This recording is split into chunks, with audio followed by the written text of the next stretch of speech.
Hey everyone, Hidden Umami back with a new name and a new showcase. Today I'll be showing off Absolute Drift, as it will be seeing a major update in the upcoming months. The game itself is a single player drifting sim, where your main goal is to shoot for as many style points as you can. It's very unforgiving and can be quite difficult to learn and master, so get your game on and make sure to learn from your mistakes. With that out of the way, I'll break down what exactly we're looking at. The name of the game is basically what you'll be presented with: drifting. To begin this, you will be facing a tutorial where the drift god will run you through the basics. Movement, tasks that will crash you into walls, and a brief test of your skills on the first track will be your stepping stones. For most people, this will be a disaster, but don't worry, it was for me too. Even with it being unforgiving as hell, you will find yourself improving and eventually present satisfying results for the drift god soon enough.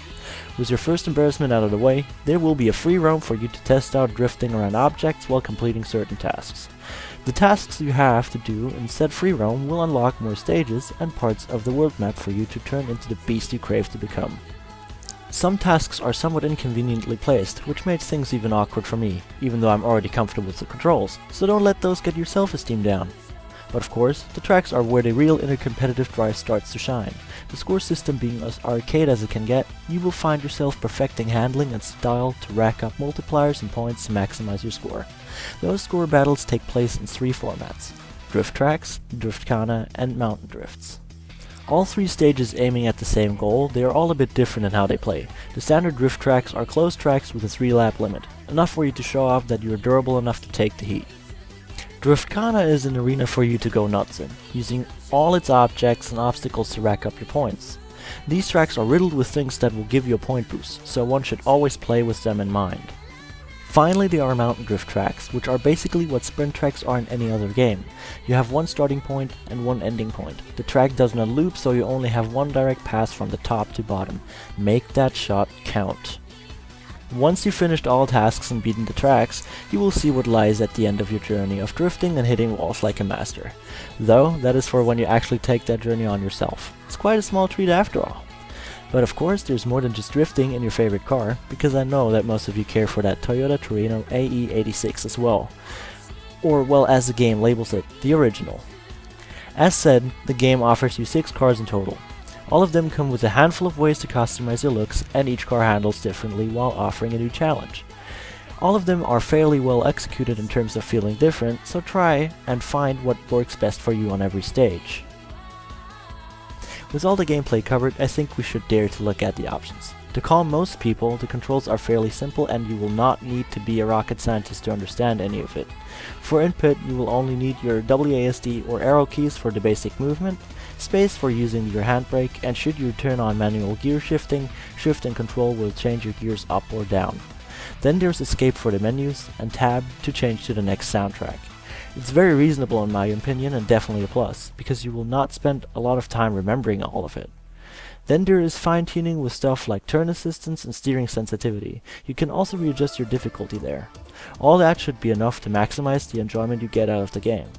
I would like to add as a note here though that there used to be no difficulty options at all. Due to massive frustration by many players, it was added in later on. It used to be hard mode only. Back to the options, we also have sound and graphic options, but they're straightforward, so I will spare us from the details. While the graphic options are something I will spare you from, the actual looks of the game are something worth talking about. You probably already noticed that it has a highly simplistic look. The color palette is something you can count on probably both of your hands, and one game that really followed that example as well is Mirror's Edge. It really proved to work well after all, and I feel quite secure when I say this, but it is doing the game a lot of favors here, because your car is always in a high contrast to the track, so everything that matters will be in your focus. But it also adds to the fact that the game's performance is running perfectly fine. All it needs to render is a few colors and shapes, so you will experience a stable frame rate all the time. And then you have the Eastern theme that gives you the Tokyo Drift, or well, the Initial D vibe. I mean, you can just customize your Toyota to have the infamous carbon hood. Also, I really hope that you like skid marks, because they will stalk you wherever you go. And yes, they will even stalk you when you're flying. So you better be ready to make a mess. It's pretty damn delicious. With the graphics covered, our final bit will be the sound. In a drifting game, the sound plays a really big role. Motors are wheezing, the gears are shifting, you're pushing your car to the limit, and all tires are going ham.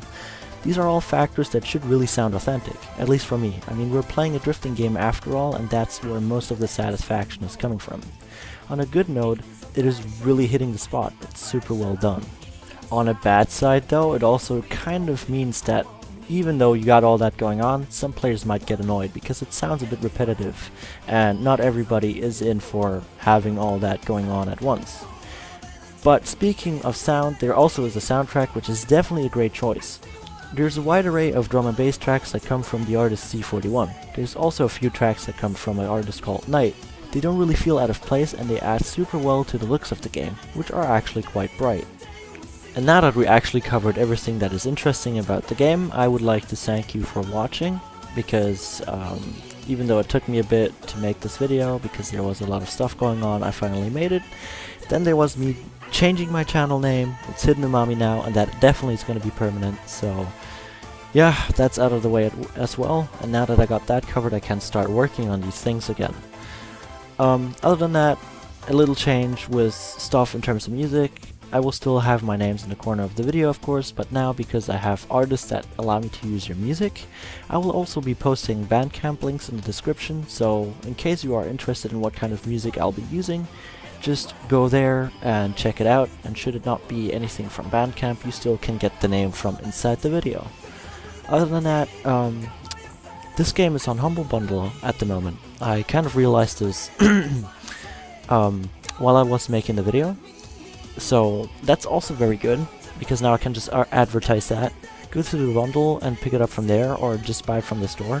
It doesn't really matter, because this developer really needs the support, because if his update, which seems to be a free content update, is really coming out sometime soon, and it being in a bundle usually is a good sign for that, I can only tell you to go pick it up and go buy it, have a blast, and yeah, I hope that the update really comes out soon. And yeah, that is pretty much it. Leave some feedback, and I hope you enjoyed the video. I hope that my enjoyment from making this also applies to people watching it. So yeah, that would be everything. Thanks for watching, everyone. Have a good day, take it easy, and I'll see you soon.